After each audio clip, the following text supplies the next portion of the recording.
Hi, this is Kevin Eastman, co-creator of the Teenage Mutant Ninja Turtles. This is my secret origin on Comics Online.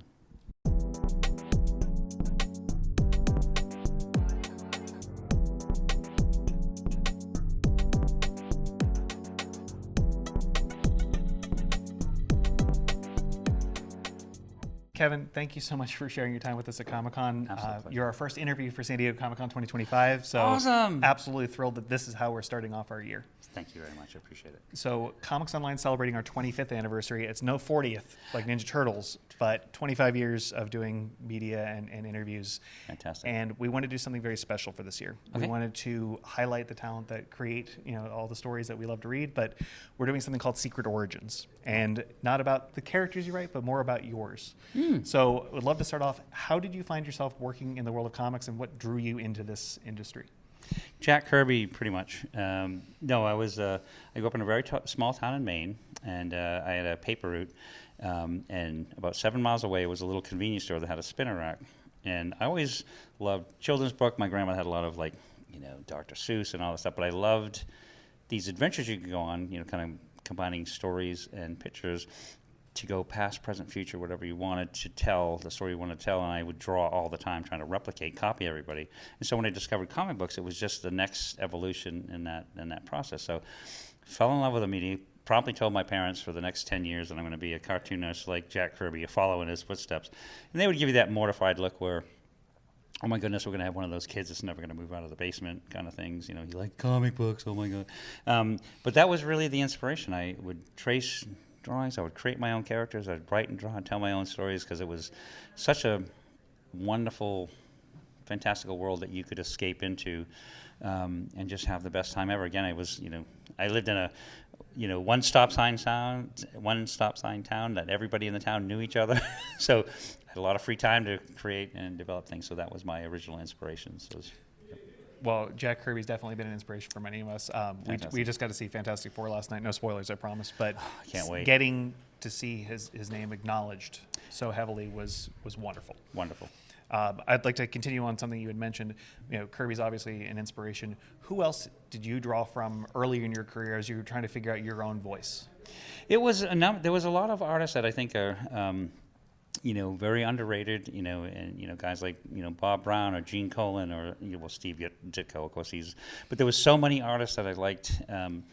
Their method of storytelling to me was very inspiring. John Romita Jr., when you're trying to come up with your mind how to tell a story moving, panel to panel, page to page, and the ultimate, you're going from left to right, so you want that panel on the lower right-hand side, the page turner, and so I would study all of them. But in particular, there was people that rose to the top. Jack Kirby, I would next name Frank Miller, without a doubt.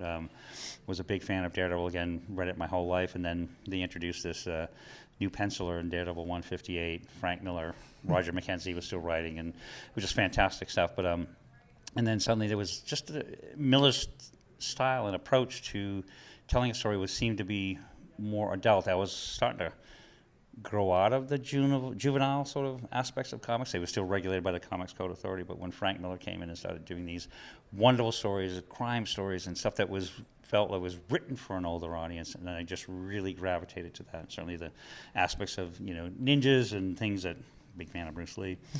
So he was a big influence, and then a bit later on, Richard Corbin rose to the top for me for Heavy Metal magazine I discovered in 1977, and it was more of a, again, highly stylized, much like Jack Kirby, but his kind of fantastical science fiction-based stories was also really inspiring. So if I had to name three, definitely Kirby, Miller, and Corbin were my big influences to how I approach telling a story. Well, we'll come back to one of those in a moment. We talk about the current iteration of Turtles. Sure. But the magic of Turtles, I think, for me at least, growing up with it, has been seeing how many different takes there have been on the characters, different iterations for different generations. Mm-hmm. For me, my entry point was Ninja Turtles Adventures.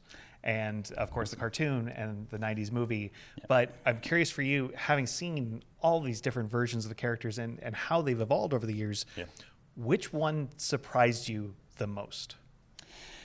That's such a great question, because it is, because even people, when they would say when Peter and I created the black and white comic books, and it was written for ourselves, so it was tonally it was a bit more edgy, black and white, that kind of stuff.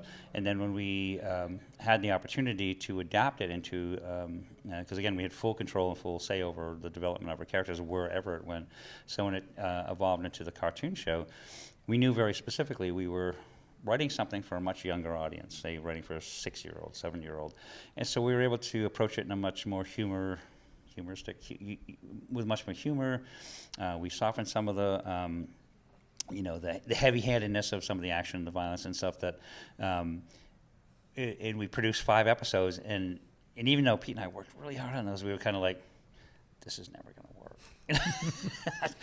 What kids are really going to, want to see the Turtles? And when they showed that first season, the first 5 episodes, they showed it between Christmas 1987 and New Year. That was that holiday break, and the ratings were so high, and they immediately wanted to develop more cartoon shows. We were like, much like the sales of the first issues, it was like, scratch your head going like, wow, that worked. But it was a bit of a surprise to us that it was hit a whole other level of audience that we never expected to embrace. And those are the original fans that now, from that cartoon series, that come and stand in our lives and have such great memories, from turtle Halloween costumes to children's books or puzzles and stuff. And that was a big surprise. And I think it's interesting too that everyone has had a different entry point into Ninja Turtles. Mm-hmm. It's not just the original cartoon series. It's not just the live action films, but now you've created so many opportunities for people to join, but it's really accessible to so many, as opposed to it just being one series, one book, one iteration. Yep. Well, that's it's such a great concept. And I feel like with the development of the Marvel Cinematic Universe is that this idea of multiple dimensions and those kind of things is something new. Well, it's not. It came long before Turtles. Spider-Man had 5 ongoing titles. That one, Amazing Spider-Man, Peter Parker Spider-Man. But when we did the Turtles, we had the original black and whites, and then we had the cartoon series. So we felt like we had 2 different universes. We kept them sort of separated. Well, that one's for the younger audience, this one's for us. But then when we developed the movie, it was like something that straddled the middle. It had the edginess and the tonality of much of the black and white series, but it had a lot of humor from the cartoon series. So we were like, oh my goodness, we get 3 turtle universes within this.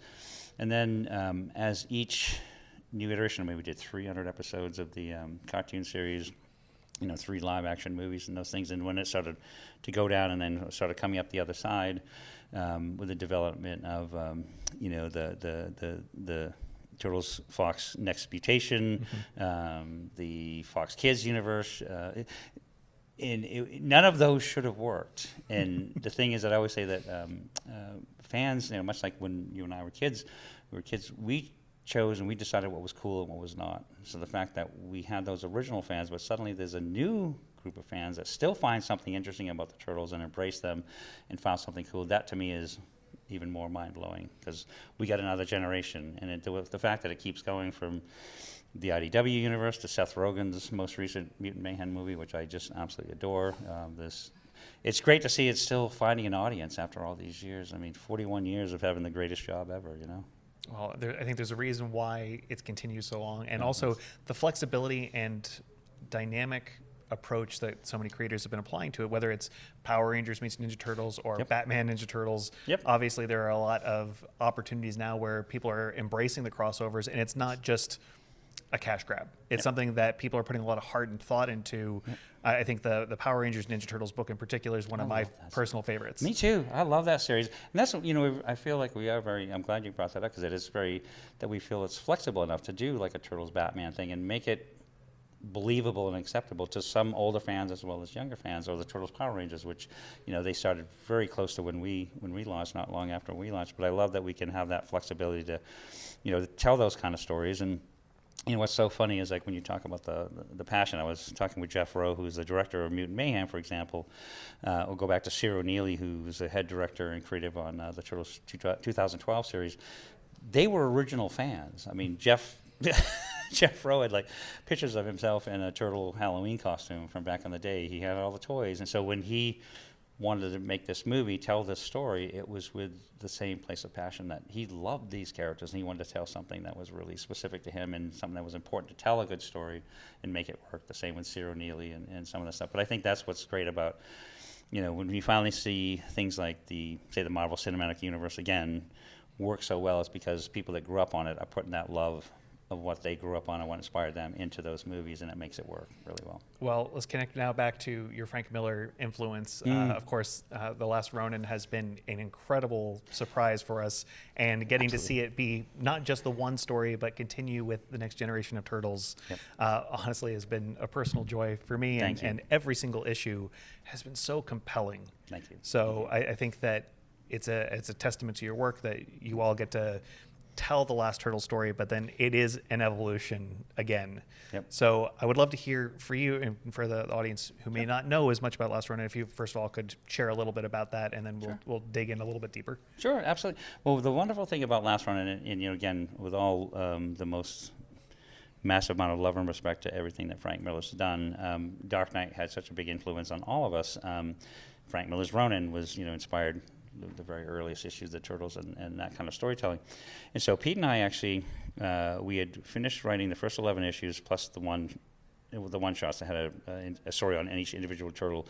So we'd wrapped up a big storyline after 15 issues, and we were like, well, where do we go from here? And again, leaning back on all things Frank Miller, I said, let's look 30 years in the future and tell the final Turtle story, so to speak, based on the Mirage Studios universe, and that would be kind of our lighthouse to navigate towards. And so we wrote a 29-page outline and started doing that, and it was 1987, so the final story is set in 2017, which is so funny. 1987 is the first year when the Turtles started doing cartoons and toys, and so 2 years went by, 5 years went by, 10 years went by, and we never got to do that story. So fast forward to all things IDW, and Tom and I were approaching with this wonderful team of artists that helped bring all these stories together, issue 100 in the IDW universe. And so we said, well, where do we go from here? And I said, Pete and I wrote this story set in the future back in '87. And so this is a discussion that we were having in 2018, which was a year after we'd originally set the 1987 story set. So I spent about 6-7 months developing it further, expanding the storyline, and then Tom and I dove in right after we finished issue 100, and it was just such a great experience of working with the Escorza brothers, who were the most fantastic art team ever, and then my friend Ben Bishop. But we were able to, because of the success of the 100 issues, we were able to negotiate and do 40-page issues, 5 issues, 40 pages, 200 pages total. I said I want to do massive, detailed fight scenes. I want to be able to write and design and draw and all of this stuff. So I created it to be this final story that was probably going to be the final Turtle story, but it was one long love poem to all things Dark Knight. Well, it definitely came across as such, but I love how you guys were able to put your own unique spin on it and give every single character their time in the spotlight as you were shaping the narrative. Yep. Yeah, that was the toughest part, sort of like choosing those moments as you sort of pared it down to who is the Last Ronin. It was lots and lots of sleepless nights. Well, I know that it's been a very interesting journey for you. Yeah. I know that most creators get some sort of residuals in the creative outlet or creative medium. Are you getting pizza residuals from what you've done for that industry for the last few decades? Does it show? I was supposed to have my Spanx here today, but I don't. No, that's funny. It was one of my favorite questions that fan asks when we go to shows, and they go, so do you like pizza, and what's your favorite pizza? And I'm like, my after high school job, I worked in a pizza place, and so, most of my friends, so I'd leave school, go to the pizza place, and most of my friends would come there to eat pizza, and so that was a natural evolution to have Turtles as teenagers to eat lots of pizza. So they say, what's your favorite pizza? And right now, it's been a long-standing family favorite is Courtney, my wife's dad, likes ham and pineapple. Don't grimace, but he adds jalapenos to it. So salty, sweet, plus spicy, and so that's one of my favorites. But I like pretty much. I haven't met a pizza I don't like yet, except no anchovies. Yeah.